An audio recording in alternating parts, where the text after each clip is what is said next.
An oil pan removal on a 1998 V6 Chrysler Sebring.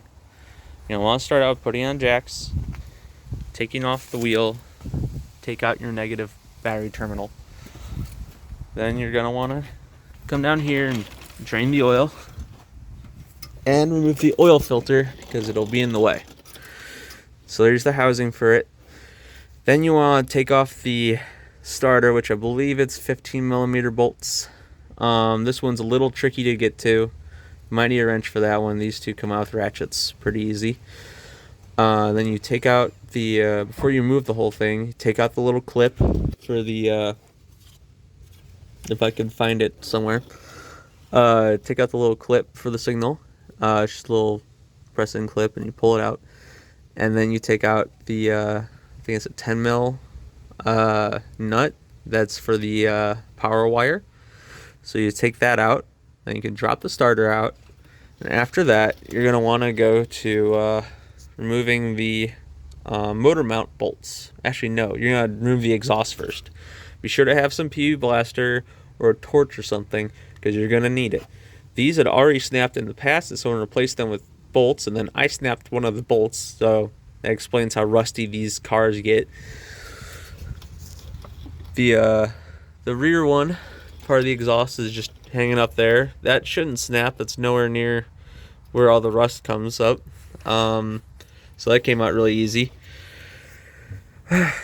Then after that, you'll want to take out the motor mount bolts. So there's two on this side actually. There's the one long one for the main motor mount bolt, and then you'll see over on the left side there's a little hole that's for, I think it's a 13 millimeter. Goes in this little bracket that went up here. That was a bitch to get out. I had to use a fine tooth ratchet and just move it just bit by bit, work it back and forth, break all the rust loose, because there's a lot of rust in that bolt. Then after you've taken out the motor mount bolts, you're gonna want to take out the two 15 mil bolts here and the four 15 mil bolts up here that hold in the cradle. You can see that's upside down right now, but the two brackets on the top of it, they're going to be facing the bottom.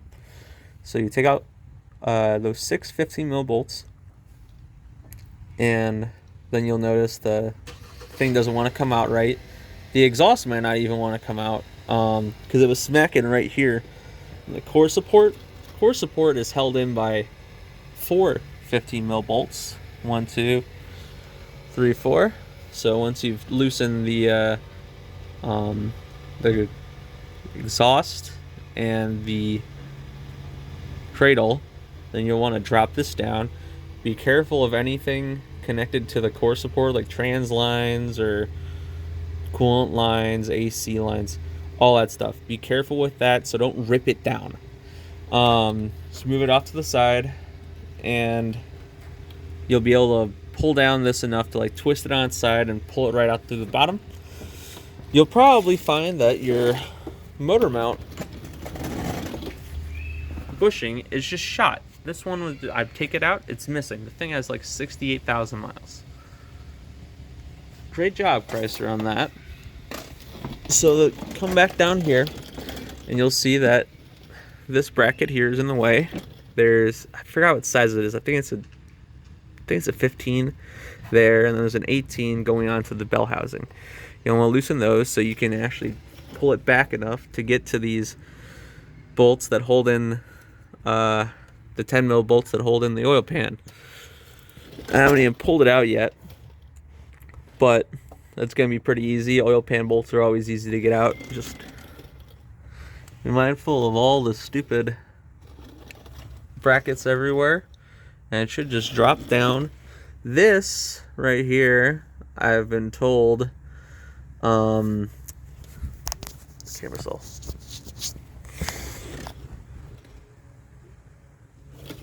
What was it? This right here, this should just pop right out from the dipstick tube. There's I think one bolt holding it in, or one nut, but it looks like a bitch to get to, so I'm not even going to try to take that off. I'm just going to try to rip this out and hope that it separates from the actual dipstick tube, because that's part of the oil pan. This part right here, that's part of the oil pan. So good luck with yours, because struggling with this, I saw a video, it didn't really help me that much, but it took me about a day. Probably take you less. Oh yeah, the motor mount bolts, that one you can get to really easily with a long extension. Just go all the way up through here with a long extension on your 15. And this one was pretty easy with a swivel. You just need to pop that coolant line off of that sleeve here for it, and then you could just zip it on out too. It actually isn't that terrible, but if you don't know what you're doing, it's a bitch.